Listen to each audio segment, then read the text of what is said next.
My husband texted wrong timing while standing over our son's empty hospital bed. I'm Sarah Miller, 42 years old, and what happened at that cemetery 3 days later destroyed a man who thought he was untouchable. When your husband chooses his mistress over your dying son, when he flies to Vegas while surgeons fight to save your child's life, you discover exactly what you're capable of. What I did with an empty coffin, 200 witnesses, and one perfectly timed text message didn't just end my marriage. It ended everything David Miller built over 15 years. If you're watching this, please subscribe and let me know where you're watching from. It started 3 days before when I discovered something in David's office that would change everything, something that proved our son's crisis was just an inconvenience to his plans. For 15 years, I'd been the perfect corporate wife. You know the type, the woman who gave up her career to support her husband's dreams, who hosted dinner parties for his clients, who smiled when he introduced me as just a housewife to his Harvard MBA colleagues. David controlled everything. The house was in his name, the cars, the investments, even my credit cards, all under his watchful eye. He'd set my spending limit at $500 a month, claiming it was for budgeting purposes. I needed his permission to buy a winter coat for our son Ethan. "You wouldn't understand, Sarah, it's business," he'd say whenever I asked about our finances. The condescension in his voice had become so familiar, I'd stopped hearing it as an insult.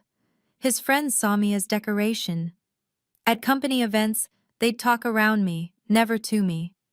David would laugh along when his partner James made jokes about keeping the wives happy with shopping money. I'd stand there, holding my wine glass, pretending their words didn't sting. But 3 months ago, something shifted. The credit card statements started showing charges I didn't recognize. Hotel stays during his supposed client dinners. Jewelry purchases that never made it home. Restaurant bills for two when he claimed to be working late alone. I told myself I was imagining things. After all, what could I do even if I wasn't? With no income of my own, no access to our accounts, and no family nearby, I was trapped in a golden cage of my own making. That's what David counted on. That's what they all counted on. That Sarah Miller would stay quiet, stay grateful, stay in her place. They were wrong. The late nights started in January. David would slip into bed at 2, 3 in the morning, thinking I was asleep. The smell of unfamiliar perfume, something floral and young, clung to his shirts. Not my lavender. Never my lavender anymore. His phone became his lifeline. He'd guard it like a weapon, taking it to the bathroom, sleeping with it under his pillow. When it rang during dinner, he'd step outside, leaving Ethan and me at the table in silence. "Dad's been weird lately, Mom. Are you guys okay?" Ethan asked one night, pushing his pasta around his plate. My brilliant 15-year-old son, too perceptive for his own good. "Everything's fine, sweetheart," I lied, watching David pace in the backyard, gesturing animatedly at someone who could make him smile in ways I hadn't seen in years. The business trips multiplied. Vegas, Miami, San Francisco, always urgent, always last minute. He'd pack his best suits, the cologne I'd bought him for our anniversary, the watch his father gave him for special occasions. "Big deal closing," he'd say, pecking my cheek like I was his mother, not his wife. "Could change everything for us." I started documenting. Screenshots of credit card statements, photos of receipts left carelessly in his pockets, a journal of dates, times, and excuses. Not because I had a plan, I didn't think I deserved one, but because I needed proof that I wasn't going crazy, that this distance between us was real. The calls came at midnight, sometimes later. He'd creep downstairs, whispering urgently into his phone. Once I followed, standing in the hallway shadows as he laughed softly, intimately, with someone who wasn't me. "Soon," I heard him promise. "Very soon, baby." That's when I knew. But knowing and proving are different things entirely. Thursday morning changed everything.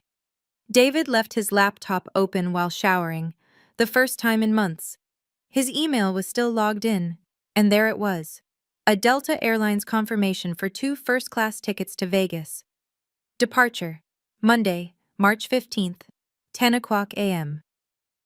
Passengers: David Miller and Jessica Hayes. My hands shook as I read the date again. Monday was Ethan's surgery. The brain tumor we'd discovered 6 weeks ago, benign but pressing on his optic nerve. The surgery we'd scheduled and rescheduled 3 times to fit David's calendar. Jessica Hayes, 28 years old, according to her LinkedIn, which I found in 30 seconds. Senior marketing associate at David's company. Blonde, yoga-toned, with the kind of smile that belonged in toothpaste commercials. Her Instagram showed weekend trips to wine country, designer handbags, and cryptic posts about new beginnings and following your heart. The tickets were purchased with the company card, the same account that required board approval for any personal use. But David was CEO. Who would question him? I heard the shower turn off and quickly closed the laptop, my heart hammering against my ribs. David emerged, toweling his hair, oblivious. "Morning," he said, not looking at me. "I'll be late tonight. Client dinner." "Ethan's pre-op appointment is at 3, I reminded him.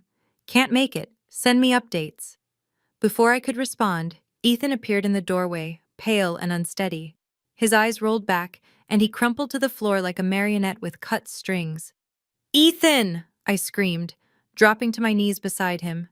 David stood frozen for exactly 2 seconds. Then he grabbed his phone, not to call 911, but to text someone. I saw him type, "Might need to postpone." That's when I knew my husband was already gone. The emergency room was chaos. Ethan seized twice in the ambulance, his body rigid and trembling while I held his hand and whispered prayers I hadn't said since childhood. "The tumors shifted," Dr. Rodriguez explained, pulling up the MRI on her tablet. "It's pressing harder on the optic nerve.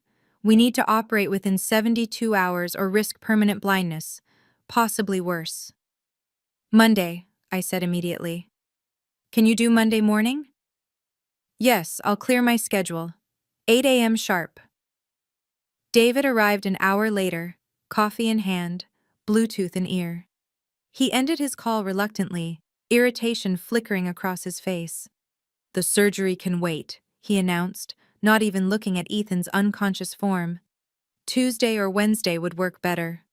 "David, the doctor said—" "Doctors always say it's urgent. This Vegas deal is worth $12 million. One day won't matter." Dr. Rodriguez looked between us, confusion evident. "Mr. Miller, your son could lose his sight. Every hour increases the risk." "The surgery can wait. This deal can't." He pulled out his phone, already dialing. "I'll sign whatever waivers you need." My son stirred, reaching for my hand. "Mom," he whispered. "Everything's blurry." David didn't even glance over. He was texting rapidly, probably Jessica, probably about their Monday flight. The medical power of attorney he'd insisted I sign last year meant he could override any decision I made about Ethan's care. "Please," I begged, my voice breaking. "He's your son." David finally looked at me, and the coldness in his eyes made my blood freeze. "I know what's best for this family, Sarah. I always have." He signed the surgical postponement form and walked out, leaving me holding our frightened son while nurses exchanged worried glances. I had $43 in my wallet and a credit card that David had frozen temporarily after I'd questioned the Vegas charges. The hospital wanted a $5,000 deposit for Monday's surgery. Without David's signature, they wouldn't proceed. "Can't you use your savings?" my sister asked over the phone from Portland. "What savings?" David managed everything. I hadn't seen a bank statement in 5 years. He said it was easier that way, that I should focus on what I did best, taking care of the home. His mother, Patricia, answered on the third ring. "Sarah, David told me about your hysteria. The boy's fine. A few days won't hurt." "Patricia, please. Ethan could go blind." "Don't be dramatic. David knows what's best. He always has." I called 4 lawyers that afternoon. Each consultation cost money I didn't have. The last one, a woman named Catherine, was blunt. "Without proof of immediate danger or financial abuse, no judge will override your husband's medical authority. Document everything, But right now, your hands are tied. David's business partner, James, stopped by that evening, supposedly to check on Ethan, but I heard him on the porch reporting back. She's falling apart, just like you said. Might be time to consider that facility we discussed. Facility. They were already planning to have me committed. Only one person hadn't responded to David's narrative: his father, Robert Miller Sr. The retired judge had been silent for 3 months, missing family dinners, declining calls. David claimed they'd had a business disagreement, but something in the old man's absence felt deliberate, calculated. I sat beside Ethan's hospital bed that night, watching him sleep fitfully, and realized I was completely alone. No money, no allies, no options, or so everyone believed. If you've ever felt powerless in your own life, you'll understand what happened next. Before we continue, please hit that subscribe button and ring the bell. I'm sharing this story because too many of us stay silent when we shouldn't. Comment below if you've ever had to stand up to someone who underestimated you. Now, let me tell you about the plan that changed everything. Saturday night. David threw his quarterly client party at our house, 50 guests, catered dinner, premium bar. I was expected to play hostess while Ethan lay upstairs, dizzy and nauseous from the tumor's pressure. Jessica arrived at 7, wearing the red dress David had charged to his card last month. She kissed him on the cheek in my kitchen, in front of my friends, her hand lingering on his chest. "Everyone meet Jessica," David announced, his arm around her waist. "She's the future of our company, brilliant mind, incredible vision." "Unlike some people who peaked in college," he added, glancing at me. The room went silent. Even his drunk colleagues recognized the cruelty. Jessica laughed, musical and false. "David, you're terrible." She touched the tennis bracelet on her wrist, the one I'd reported missing 2 weeks ago. "Sarah's great with the house," David continued, vodka making him bold. "But Jess here handles the real work, the complex stuff." My neighbor Linda gasped audibly. David's partner James smirked into his whiskey. "And Jessica?" Jessica placed her hand on her stomach in a gesture so deliberate, so calculated that I knew before she spoke. 8 weeks, she whispered to David, loud enough for me to hear. "I took the test this morning." The champagne glass slipped from my hand, shattering on the marble floor. David didn't even flinch. He pulled Jessica closer, and in front of everyone who'd attended our wedding, who'd celebrated our anniversaries, who'd watched Ethan grow up, he kissed her.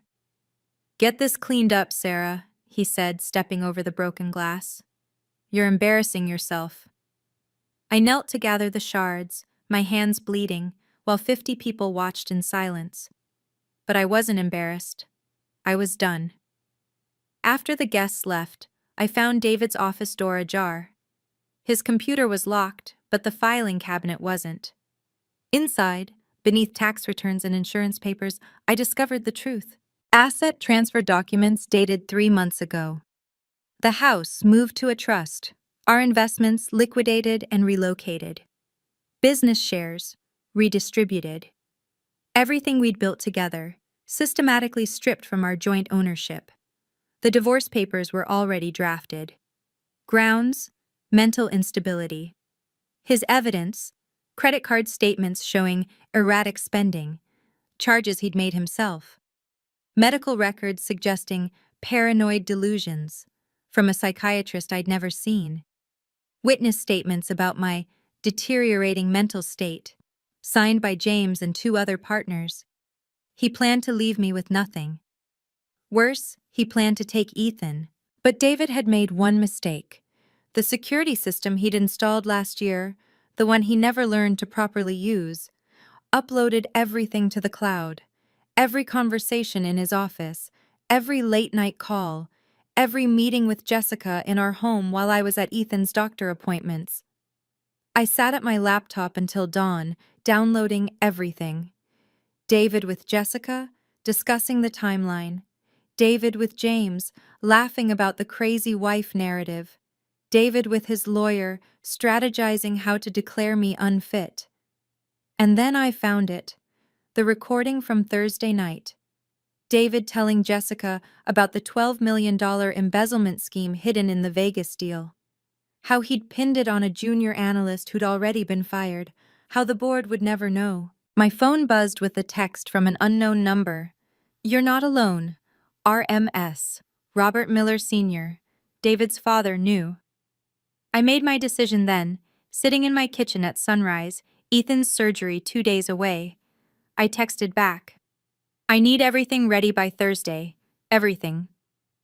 Sunday morning, I met Catherine, the lawyer, at a coffee shop downtown. This time, I had evidence. "Jesus Christ," she whispered, scrolling through the files on my tablet. This is criminal. The embezzlement alone could put him away for 20 years. "I don't want him in jail," I said calmly. "I want him destroyed." She studied me over her coffee. "The legal route will take months. He'll hide assets offshore, claim the recordings were edited, drag you through hell. Then we don't go legal, not yet." I spent the afternoon with a forensic accountant Robert Sr. had recommended. We traced every transaction, every hidden account. David had stolen $4 million from the company over 2 years, funneling it through Jessica's consulting firm, a shell company that existed only on paper. "Your father-in-law was right," the accountant said. "David's not as smart as he thinks. The paper trail is obvious once you know where to look." That evening, I hacked David's email. Not difficult when you've been married 15 years and he still uses variations of the same password. His inbox revealed everything. The Vegas trip was a setup to establish Jessica as his common-law wife in Nevada. The pregnancy was planned. The Monday surgery date had been deliberately chosen. But the most damning discovery was an email thread with his mistress from 2 months ago. "Once Sarah's committed, Ethan's trust fund is ours. The kid's surgery is the perfect trigger. She'll crack when I refuse to show up." My son wasn't just collateral damage, he was bait. I forwarded everything to 3 email addresses: Catherine, Robert Sr., and myself. Then I created a 4th copy and scheduled it to send to someone special, but not yet. The trap was set. Monday morning, 6 a.m., 2 hours before Ethan's postponed surgery. A knock at the door. Robert Miller Sr. stood on my porch, impeccable in his 3-piece suit despite the early hour. The retired judge looked older than his 72 years, but his eyes burned with purpose. "Sarah," he said simply, "may I come in?" We sat in the kitchen while Ethan slept upstairs. Robert placed an envelope on the table but didn't explain it. Instead, he spoke carefully, weighing each word. "I've been watching David for 3 months, since I discovered discrepancies in the family trust." He paused. "He's not the man I raised. Perhaps he never was. Why didn't you say something sooner?" He smiled sadly. "Evidence, Sarah. A judge's habit. I needed proof, not suspicion. You found what I couldn't." He slid the envelope toward me. Inside was a single key and a business card for a local news station. "Safety Deposit Box 447, he said. "Downtown branch. Everything you need is there. The reporter, Amanda Chen, is expecting your call Thursday afternoon." What's in the box? David's original employment contract, the one that clearly states any embezzlement results in immediate termination and forfeiture of all shares. He stood to leave. Also, security footage from his office building. The real footage, not the edited versions he submitted to his lawyer. "Mr. Miller, why are you helping me?" He paused at the door. "Because Ethan deserves better. Because you deserved better. And because David needs to learn what justice looks like." After he left, I found a text from Dr. Rodriguez. "Ethan's surgery is confirmed for Thursday, 8 a.m. I've waived the deposit. A benefactor insisted." The pieces were falling into place. But first, I had one more performance to give. Monday afternoon, Catherine's office. She'd assembled a team: forensic accountant, digital security expert, and a prosecutor who happened to be her law school roommate. "The embezzlement is airtight," the prosecutor confirmed. "But the conspiracy to commit fraud, the false medical records, The attempted institutional commitment of a spouse for financial gain, that's RICO territory. RICO? I asked. Racketeering. It means we can freeze everything immediately. Assets, accounts, even Jessica's holdings. The security expert pulled up David's cloud storage. He's been sloppy. Every deleted text, every private photo with Jessica, every financial manipulation, it's all here, including this. She played an audio file from David's car Bluetooth. David and Jessica, planning my accident after the commitment. Once she's institutionalized for 6 months, we can declare her incompetent. If something happens to her inside, suicide is common in those places, everything goes to me as Ethan's guardian. My blood went cold. Catherine grabbed my hand. We file Thursday morning, she said. The moment David lands in Vegas, we freeze everything. He'll have no access to funds, no ability to run. What about the surgery? Happens as planned. We need David to believe he's won. When he skips it for Vegas, that's abandonment of a minor in medical crisis. No judge in the country would side with him after that. The digital expert handed me a phone. Burner. Untraceable. When you're ready Thursday, you send one text. We handle the rest. That evening, I played my role perfectly. Begged David to reconsider. Cried when he refused. Even offered to sign whatever papers he wanted if he'd just delay Vegas by 1 day. Stop being so dramatic, Sarah, he said, packing his suitcase. The surgery's routine. I'll be back Tuesday. Behind my tears, I was counting down. 62 hours until showtime. Wednesday night, the eve of Ethan's surgery. David and Jessica were already in Vegas, their Instagram stories broadcasting champagne toasts and casino floors. At 11 p.m., David posted a photo. Jessica's hand with a massive engagement ring, caption, starting fresh with the right one, #new beginnings, #Vegas baby. Ethan saw it first. His face crumbled as he scrolled through the comments. David's colleagues congratulating him, Jessica's friends celebrating, everyone apparently forgetting David had a wife and sick son. Mom, Ethan whispered, is Dad not coming tomorrow? No, sweetheart, he's not. Because of her? I held my son as he sobbed, his body shaking with more than just tears. The stress was affecting him physically, his vision blurring, head pounding. Dr. Rodriguez had warned us, emotional trauma could worsen his condition. At midnight, David sent a group text to his family. Sarah's having another episode. If she contacts you with wild stories, please ignore. I'm handling the situation with appropriate professionals. His mother replied immediately. We understand, David. Do what's necessary. His brother. About time you got free from that mess. But Robert Sr. remained silent. At 2 a.m., Ethan's monitors started alarming. His blood pressure had spiked dangerously. Dr. Rodriguez rushed in, stabilizing him with medication. Mrs. Miller, we need to move the surgery to 6 a.m. His body can't take much more stress. I texted David. Ethan's worse. Surgery moved earlier, please.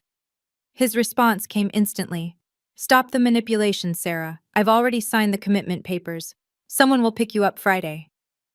I screenshot everything. Then I did something I hadn't planned. I took a photo of Ethan, pale and unconscious, monitors surrounding him, and I saved it. Not to send. Not yet. But soon, everyone would see exactly what David Miller abandoned for a Vegas weekend. Thursday, 5:30 a.m. Ethan was being prepped for surgery. I held his hand as they wheeled him toward the operating room. Mom, he said groggily, if something happens, nothing's going to happen, baby. But if it does, tell Dad I forgive him. Those words broke something in me. My 15-year-old son, facing potential blindness or worse, still had more grace than his father ever would. At 6 a.m., Ethan went under anesthesia. At 6:15, Dr. Rodriguez emerged, her face grave. Mrs. Miller, we need to talk privately. In her office, she closed the door carefully. The surgery is proceeding perfectly. Ethan will be fine, but I need you to trust me for the next 4 hours. I don't understand. Your father-in-law explained everything, what your husband is doing, what he's planning. She pulled up Ethan's chart. In about an hour, I'm going to make an announcement. Ethan will be sedated but safe in recovery. Are you prepared for what comes next? I nodded, understanding flooding through me. At 7:23 a.m., Dr. Rodriguez walked into the waiting room where 30 of our friends and family had gathered. Word had spread about the emergency surgery. Her face was professionally somber. I'm sorry to inform you that we've encountered severe complications. Ethan Miller experienced cardiac arrest on the table. We're doing everything we can, but you should prepare for the worst. The gasps echoed through the room. Phones appeared instantly. Within minutes, my phone exploded with notifications. David had 47 missed calls by 7:30. I texted him once. He's gone, David. Our son is gone. Then I turned off my phone and waited. The hardest performance of my life was about to begin, and I had to be perfect. By 8 a.m., word had reached Vegas. David called the hospital directly, but Dr. Rodriguez, following protocol for family emergencies, would only confirm that the situation was critical. His response came via text to his mother, who showed me with tears in her eyes. Wrong timing. Deal too important. Sarah's being dramatic as usual. Patricia Miller, his own mother, stared at the message in disbelief. He thinks you're lying? He knows I'm not, I said quietly. He just doesn't care. The next text came to me directly. A Venmo transfer for $5,000. The memo line, funeral expenses, handle it yourself. Then, the killing blow. Cremate him quickly. I need this resolved before I'm back. Don't make a scene. I showed the message to everyone in the waiting room. Robert Sr. read it twice, his jaw clenching. Even James, David's loyal partner, looked sick. Sarah, Robert Sr. said loudly enough for everyone to hear, "My son is no longer welcome in this family. Proceed however you see fit." I stood, channeling every ounce of grief a mother would feel, and announced, "Services will be held this afternoon at Greenwood Cemetery, 4 o'clock. Please, I need all of you there. Ethan would want to be surrounded by love, not abandoned like his father abandoned him." The room erupted. People hugged me, cursed David, offered help. Within an hour, the story was everywhere. CEO skips dying son's surgery for Vegas trip with Mistress. The Instagram post of Jessica's engagement ring was screenshot and shared hundreds of times, paired with photos of Ethan from happier days. By noon, 200 people had confirmed attendance at the funeral. Amanda Chen from Channel 7 called, asking if she could cover the service to honor Ethan's memory. "Yes," I said. "Let everyone see what David Miller values most." What would you do if the person who vowed to love you showed their true colors at your darkest moment? Before I reveal what happened at that cemetery, please share this story with someone who needs to hear it. Too many people suffer in silence, thinking they have no power. Hit that like button if you believe everyone deserves justice. Now, let me show you how one text message changed everything. Greenwood Cemetery, 3:45 p.m. The scene was set perfectly. 200 folding chairs arranged in semicircles around a closed mahogany casket. White roses everywhere, Ethan's favorite. An enlarged photo of him laughing at last year's birthday party, before the diagnosis, before everything fell apart. Robert Sr. sat in the front row, stone-faced in his black suit. Beside him, Catherine the lawyer, trying to look like a family friend. Behind them, Dr. Rodriguez, who'd arrived in scrubs to pay respects between surgeries. The Channel 7 news van parked discreetly at the cemetery entrance. Amanda Chen and her cameraman were already filming B-roll footage of arriving guests. 3 other local stations had sent reporters after the story went viral. I stood by the casket in the black dress David had bought me for his company's gala last year, the one he'd said made me look almost sophisticated. My hands rested on the polished wood, the picture of a grieving mother. Hidden beneath the flowers, 3 phones were recording, live streaming actually, to a cloud server Catherine's tech expert had set up. Every word, every moment would be preserved. At 3:55, James arrived with 5 other board members from David's company. They looked uncomfortable, conflicted. One approached me. Sarah, we had no idea David was. The board wants you to know we're reviewing everything. Thank you, I said softly. Ethan would appreciate you being here. At 4 o'clock exactly, the funeral director nodded to me. 200 people fell silent. I pulled out my phone, making sure everyone could see me typing. The message to David was simple. He's not dead. Come to the cemetery, now. Then I added, they know everything. I held the phone up, showing the delivered notification. The crowd murmured, confused. Now we wait, I announced. Let's see if a father's love can bring him home. My phone rang within 30 seconds. David's name flashed on the screen. I put it on speaker, holding it high so everyone could hear. What the hell do you mean he's not dead? David's voice boomed across the cemetery. I stayed silent. Sarah, answer me. Is this another one of your games? Still nothing. I swear to God, if you're lying about this. I hung up and typed another message. The casket is empty. Everyone knows about Jessica, about the money. Your father is here with documents. This time I didn't answer his calls. 15 of them in rapid succession. The crowd watched my phone light up again and again, David's desperation growing with each ignored ring. Jessica's voice came through on the 18th call. David had accidentally accepted while arguing with her. The cemetery speakers picked up every word. We should leave. Drive to Mexico. Now, David. Shut up. My father's there. If he has the contracts. I don't care about your contracts. We have 4 million. That's my money. I'm not running like some. The call cut off. I sent one final text. Channel 7 is here. So are the police. Your move. Robert Sr. stood up and announced to the crowd. My son has exactly 18 minutes to get here from Vegas Airport. He landed 12 minutes ago. The cemetery entrance was visible from where we stood. 2 police cars had pulled up, engines running but lights off. Not threatening, just waiting. People started pulling out their phones, recording everything. The live stream viewers had jumped to thousands. Comments flooded in supporting me, condemning David, demanding justice. At 4:27, a black Porsche came screaming into the cemetery drive, taking the speed bump so fast it nearly went airborne. David had made it in 17 minutes. David burst from the Porsche before it fully stopped, Jessica stumbling out behind him in her Vegas cocktail dress and heels. They looked exactly like what they were, guilty people fleeing a crime scene. He charged toward the casket, his face purple with rage and panic. 200 phones rose in unison, capturing every second.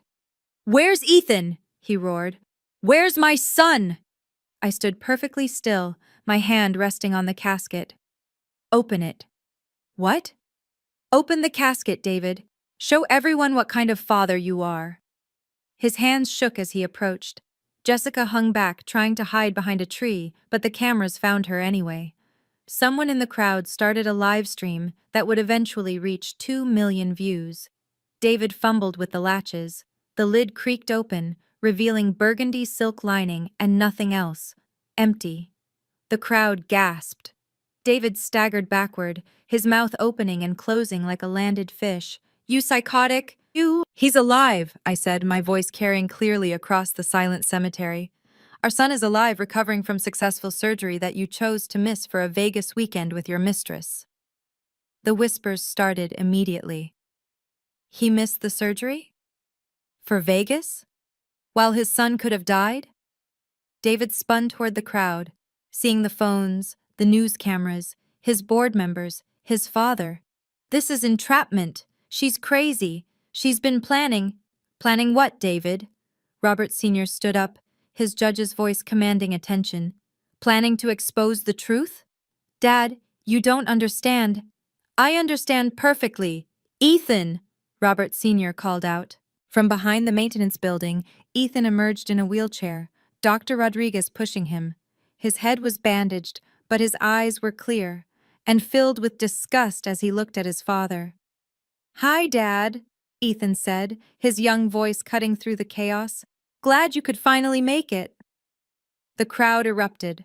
Jessica tried to run, But security guards, off-duty cops Robert Sr. had hired, blocked her path.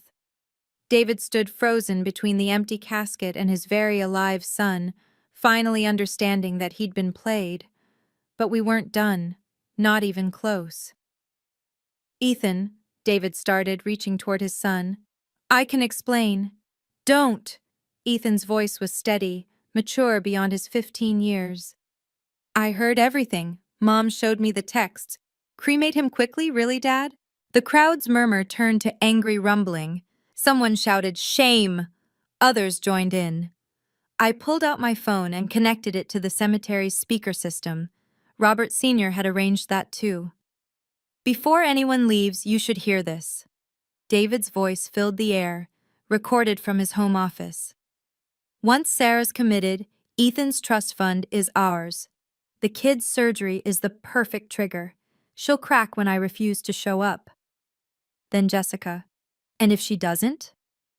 David again. Accidents happen in psychiatric facilities. Suicide is common. The recording ended. The silence was deafening. Patricia Miller, David's own mother, walked up to him and slapped him across the face. The crack echoed like a gunshot. You're no son of mine, she said, tears streaming down her face. David looked around wildly, realizing he was surrounded by witnesses to his confession. His board members, his clients, his family, everyone he'd ever tried to impress. I want my lawyer, he whispered. Too late for that, I said, pulling the microphone closer. Let me tell you what happens next. The cemetery's maintenance building had a projector set up, another arrangement by Robert Sr. The white sheet hanging between two trees lit up with David's emails, texts, and financial records. $4 million, I announced, my voice steady despite the adrenaline coursing through me. That's what you embezzled from your own company over 2 years, funneling it through Jessica's fake consulting firm. The board members pushed forward, their faces shifting from shock to fury as they recognized their own forged signatures on approval documents. Those are fabricated, David shouted. She's making this up. The next slide showed security footage from David's office. Him and Jessica counting cash, laughing about stupid investors. The timestamp showed last Tuesday, when he claimed to be in client meetings. That's illegal surveillance, David protested. Actually, Catherine stepped forward, it's from your own security system, the one you installed to monitor employees, completely legal and completely damning. Jessica tried to speak. I didn't know. You didn't know you were married? I clicked to the next slide, a marriage certificate from Las Vegas, dated 6 weeks ago. That's bigamy, Jessica. Your husband in California might be interested. The crowd gasped. Jessica's face went white. How did you? Your Instagram isn't as private as you think. Robert Sr. took the microphone. As former judge and current board member of Miller Enterprises, I'm officially calling for an emergency vote. All in favor of immediate termination of David Miller as CEO? Every board member's hand shot up. Motion carried. Security, please escort Mr. Miller from the premises. But the police stepped forward first. David Miller, you're under arrest for embezzlement, fraud, and conspiracy. As they read him his rights, I played one final recording, David promising Jessica he'd take care of me permanently once I was institutionalized. That's attempted murder conspiracy, the officer added. You're looking at 25 to life. The arrest happened in slow motion. David's hands behind his back, the metallic click of handcuffs, the Miranda rights echoing across the cemetery. 200 phones captured every second. Dad, David called out desperately to Robert Sr., you can't let them do this. I'm your son. Robert Sr. walked over slowly, deliberately. You stopped being my son the moment you planned to murder your wife. Catherine appeared with a stack of documents. Mr. Miller, you're being served. Divorce papers, emergency custody transfer, and a restraining order. You're not to come within 500 feet of Sarah or Ethan. You can't take my son. I'm not your son anymore, Ethan said from his wheelchair. I'm taking Mom's maiden name. Ethan Hayes has a nice ring to it, don't you think? The second police car pulled up for Jessica. She was sobbing now, mascara streaming down her face as they arrested her for embezzlement, bigamy, and fraud. "David, do something!" she screamed. "With what money?" I asked calmly. "The assets are frozen. Every account, every property, every investment. It's all evidence now." The crowd began to applaud. Slowly at first, then building to thunder. Someone shouted, "Justice for Sarah!" Others took up the chant. James, David's partner, approached me. "Sarah, the board would like to offer you a position. Chief Ethics Officer. We need someone with integrity to clean up this mess." "I'll consider it," I said, watching the police cars pull away with David and Jessica. "But first, I need to take care of my son." The news crews were already editing their packages. Within an hour, the story would be national. CEO arrested at son's fake funeral in embezzlement sting. But I wasn't thinking about that. I was holding Ethan's hand, finally free. Before the police car pulled away, David made one last desperate play. He broke free momentarily, falling to his knees in front of the crowd. "Please, Sarah, please! I'm sorry! I made mistakes, but I love you! I love our son!" The camera zoomed in on his face, tears streaming, suit dirty from the cemetery ground, the mighty CEO reduced to begging. 20 years, Sarah! 20 years we've been together! Doesn't that mean anything?" I walked over slowly, the crowd parting like the Red Sea. I knelt down to his level, making sure my words would be captured clearly. 20 years? You mean the 20 years I supported your dreams while you killed mine? The 20 years I raised our son while you built your empire? The 20 years I stayed silent while you humiliated me? I can change. You had 15 years to change. You chose Jessica instead. You chose Vegas over our son's surgery. You chose money over family.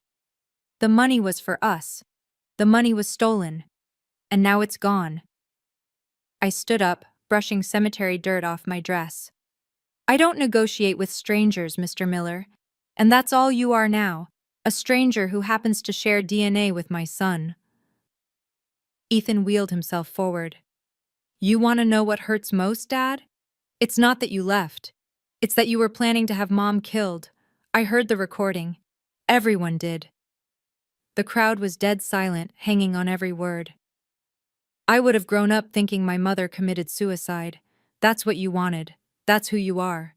David's face crumbled entirely. The police lifted him up, practically carrying him to the car. As they drove away, someone started clapping, then another. Soon, all 200 guests were applauding, not for the spectacle, but for the justice. Within 2 hours, Cemetery Justice was trending nationally.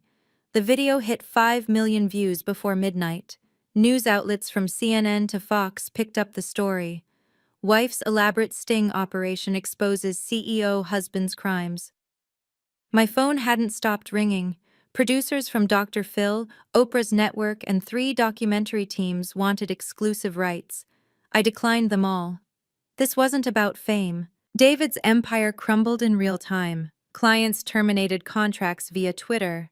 Investors pulled out publicly, distancing themselves from the scandal.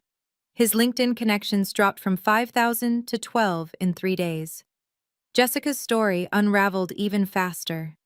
Her real husband, Marcus, came forward with his own tale. She'd emptied their savings account 6 months ago, claiming her mother was sick. The fake pregnancy was just another con. She'd been running similar schemes since college. She targeted powerful men, Marcus told reporters. David wasn't her first, just her biggest score. The security footage from David's office revealed more than embezzlement. There were recordings of him promising promotions for sexual favors, threatening employees who wouldn't comply, and bragging about tax evasion. The FBI joined the investigation. David's 25 to life was looking optimistic, but the sweetest vindication came from an unexpected source. David's Harvard MBA alumni group formally expelled him.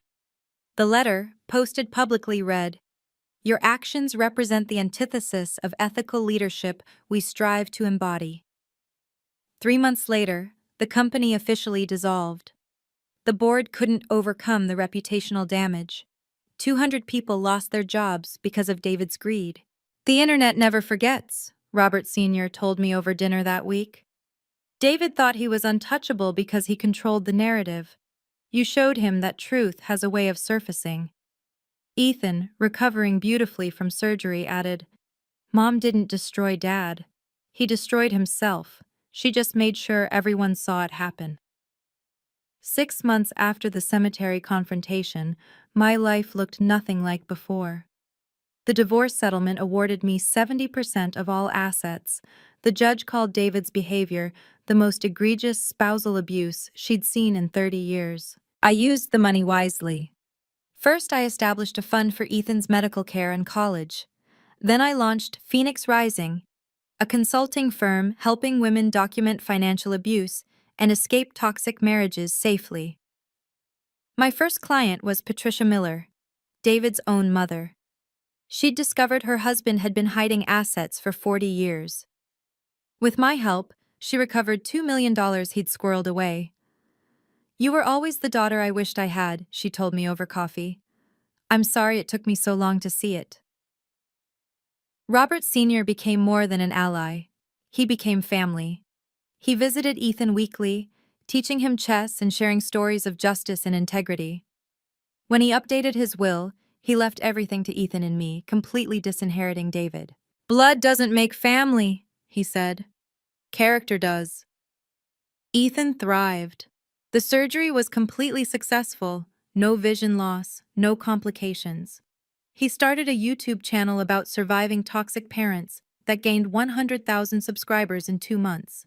His message was simple: you're not responsible for your parents' choices, only your own. The business world noticed my work. Fortune 500 companies hired me to conduct ethics audits. My TED Talk, The Power of Documentation, got 3 million views. Publishers offered book deals, but the greatest success was smaller, quieter. Ethan and I eating dinner together without fear, laughing at movies without walking on eggshells, building a life where love meant safety, not control. Mom, Ethan said one evening, I'm proud of you. For exposing your father? No, for showing me that standing up for yourself isn't revenge, it's survival. David's fall from grace was complete and irreversible. After taking a plea deal to avoid life in prison, he got 12 years with possibility of parole in 8. The federal facility in Minnesota was a far cry from his Vegas suites. Jessica flipped on him immediately, testifying about every crime in exchange for a reduced sentence. She served 18 months, then disappeared. Last anyone heard, she was waitressing in Montana under an assumed name. David's prison emails to Ethan went unanswered. Every week, another apology, another plea for forgiveness. Ethan had me print them out, not to read, but to use as evidence for his therapy sessions about manipulation tactics. He's not sorry he did it, Ethan told his therapist. He's sorry he got caught. From prison, David worked in the laundry for 23 cents an hour. The man who once spent $5,000 on a dinner was now saving up for instant ramen. His commissary account showed a balance of $467. No one visited him. His mother had disowned him publicly. His brother changed his last name to distance himself from the scandal. His former friends and colleagues acted like he'd never existed. The only correspondence he received was legal notices, lawsuits from former employees, demands from the IRS, bankruptcy proceedings that would follow him long after prison. I received one letter from him, forwarded through lawyers. I didn't open it. Instead, I had it framed, still sealed, and hung it in my office. A reminder that some doors, once closed, should stay that way. Do you ever think about him? Friends would ask. No, I'd answer honestly. I think about the woman who survived him. I think about the son who thrived despite him. But David Miller? He's just a cautionary tale now. 2 years later, I stood before an audience of 500 women at the National Domestic Violence Summit. My keynote was about financial abuse, the invisible chains that keep women trapped. Document everything, I told them. Every text, every email, every bank statement. Not for revenge, but for protection. Your paper trail is your lifeline. I shared the 3 rules that saved me. First, always have a witness. Robert Sr.'s support made David's gaslighting impossible. Second, use their own systems against them.